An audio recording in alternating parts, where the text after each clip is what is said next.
Touch me. ধারাবাহিকের শুরুতে আমরা দেখতে পাই বসু মল্লিক বাড়ির ড্রয়িং রুমে সবাই রেশমির বিয়ের জন্য শাড়ি কেনাকাটা করছে। এদিকে ঝিনুক সবার থেকে দূরে দাঁড়িয়ে রণজয়ের ঘড়িতে লাগানো জিপিএস ট্র্যাক করা দেখে আর বলে, রণজয় তো তার এরিয়ার মধ্যে রয়েছে, কোনো নেগেটিভ কিছু দেখলাম না কেন। অপরদিকে তেজের ঠাম্মি শোধাকে বলে, সবাই তো সবার পছন্দ মতো শাড়ি কিনছে, এদিকে এসো আর তুমিও পছন্দ মতো নিয়ে নাও।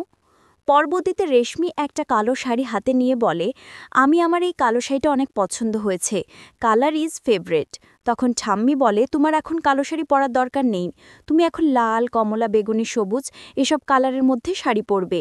পরক্ষণে তেজ এসে বলে, আমি এখন তো কেউ কালার নিয়ে এতটা ভাবে না, তাছাড়া রেশমি যেহেতু কালো রং পছন্দ করে ও কালো শাড়িটা নিয়ে সাপিয়ে আছে, তাহলে সেটাই ওকে নিতে দাও না।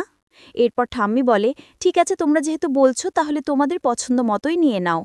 অন্যদিকে আমরা দেখতে পাই তেজ শোধাকে চোখের ইশারায় একটা শাড়ি পছন্দ করে দেয় এবং সেই শাড়িটাই জ্যোৎস্না হাতে নিয়ে বলে, ভাই দেখ তোমাকে কেমন লাগছে, এটা কিন্তু আমার অনেক পছন্দ হয়েছে, মেয়েটাই নিব। জ্যোৎস্নার এমন কথা শুনে তেজ বলে, তোকেই কালার একদম মানাবে না, তাছাড়া শাড়িটাও সুন্দর না, তুই এটা নিস না।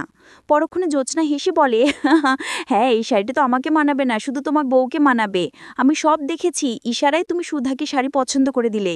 পরবর্তীতে ঠাম্মি সমুদ্রকে বলে, তেজ দাদু ভাই তার বউকে শাড়ি পছন্দ করে দিয়েছে, এখন তোমার পালা, তুমি তোমার বউকে শাড়ি পছন্দ করে দাও। এদিকে ঠাম্মি সমুদ্রকে একটা শাড়ি নিয়ে বলে, এটা তোমার বউকে অনেক সুন্দর লাগবে, ওথায় সাথে ধরে দেখো কেমন লাগছে।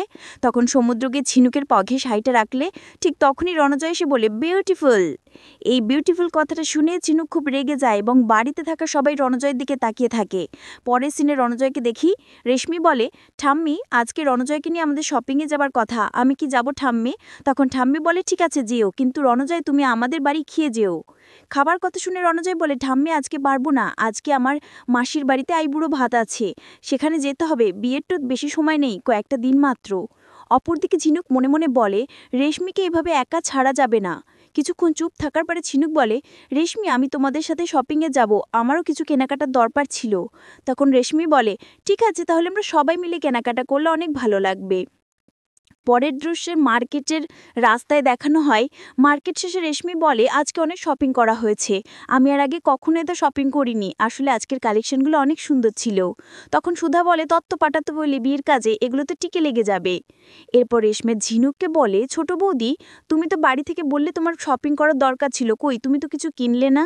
তখন ঝিনুক বলে, আসলে আজকের কালেকশনগুলো আমার তেমন একটা পছন্দ হয়নি, তাই নিলাম না।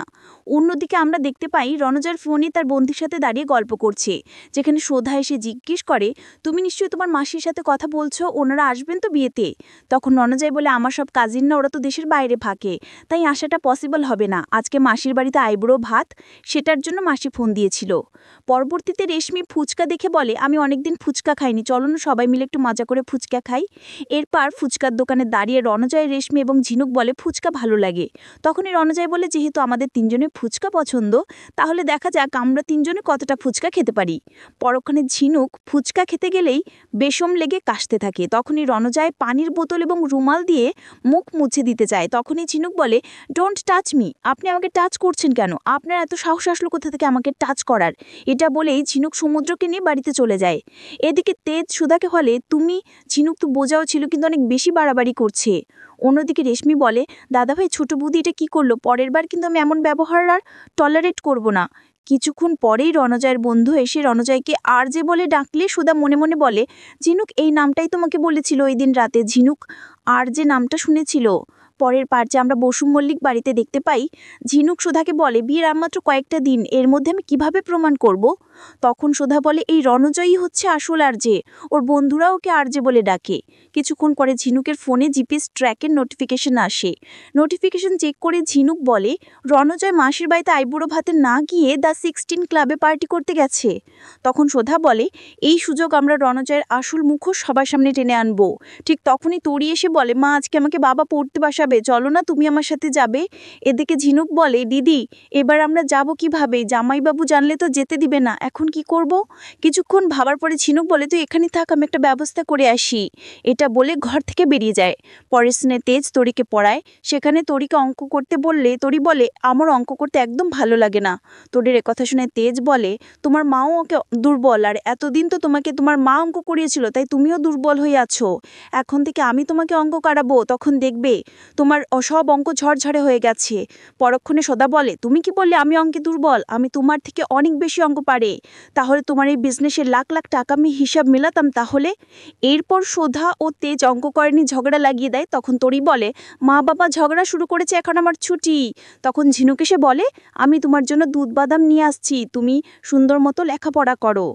এরপর তেজ তরিকে নিয়ে আবার পড়তে বসায়। তখন ঝিনুক বলে, দিদি এই সুযোগে আমাদের কাজে লাগাতে হবে, এখন আমরা দ্য 16 ক্লাবে যাব। শেষ সিনে আমরা দেখতে পাই দ্য 16 ক্লাবে রণজয় এবং তার বন্ধুরা মিলে ড্রিঙ্ক করে আর গল্প করছে। সেখানে রণজয়ের বন্ধু বলে, ভাই তুই হঠাৎ বিদেশ থেকে এসে বিয়ে করার চিন্তা কেন নিলি? হ্যাঁ, তুই যদি বিয়ে করিস তাহলে রীতা, টিনা, জ্যাসমিন এদের কি হবে? তখন রণজয় বলে, আরে আমি কি সংসার, হাজব্যান্ড এগুলো সামলাতে পারবো নাকি? তাছাড়া রীতা, টিনা, জ্যাসমিন সবাই থাকবে, সেটা আমার বউ জানতেও পারবে না। আর আমি একটা প্রতিশোধ নেবার জন্য বিয়েটা করছি। অন্যদিকে আমরা দেখতে পাই ছদ্মবেশী ঝিনুক ও সুধা আসে দ্য 16 ক্লাবে এবং রণজয় ও তার বন্ধুদের ড্রিঙ্ক করে মাতলামি নাচ গান দেখে সুধা বলে, এটা দিয়ে আমি রণজয়ের আসল চেহারা সবার সামনে আনবো। এটা বলেই সুধা নিজের ফোনে রণজয়ের এসব কুকীর্তি ভিডিও করে রাখে। তো দর্শক, এই ছিল আজকের আপডেট। পরবর্তী আপডেট সবার আগে পেতে আমাদের চ্যানেলটি এক্ষুনি সাবস্ক্রাইব করুন।